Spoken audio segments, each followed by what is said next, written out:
Kila aliye Mtanzania, hii nchi ni yake. Watanzania wote watasikilizwa kwa nidhamu katika ofisi za umma.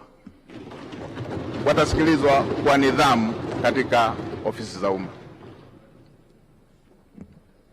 Watanzania watafikisha kero zao na watumishi wa umma watakwenda kwenye makazi, kwenye maeneo ya Watanzania kutatua kero za Watanzania.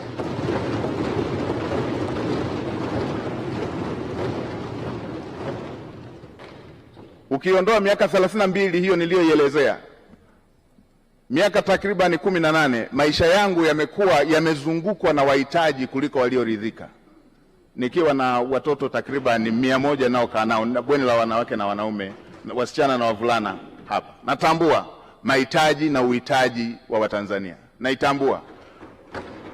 Kwa kutambua hilo, naamini yale yaliyo dira ya Mheshimiwa Rais katika kutatua kero za Watanzania, niwahakikishie Watanzania nitasimamia kwa uadilifu, nitasimamia kwa jitihada, nitasimamia kwa kuhakikisha kwamba hayo yanatimia.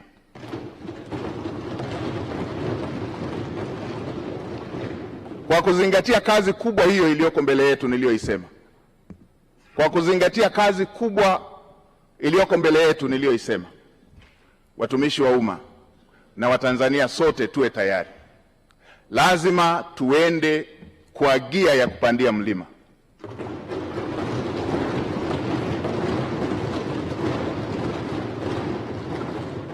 Lazima tuende kwa gia ya kupita kwenye bahari yenye mawimbi.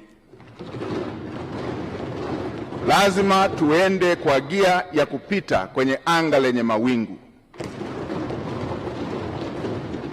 Lazima chombo kifike salama na watu wake wakiwa salama. Kwa watumishi wa umma wavivu, wazembe, wala rushwa,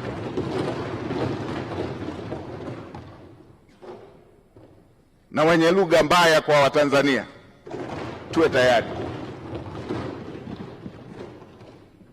Wavivu wote, wazembe wote ndani ya ofisi za umma, nitakuja na fiekeo na rato. Lazima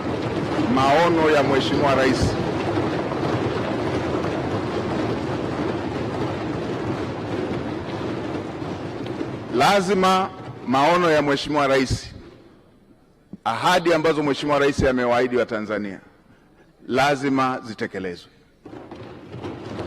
Mheshimiwa Spika, katika kumalizia, nitoe rai kwa Watanzania wote.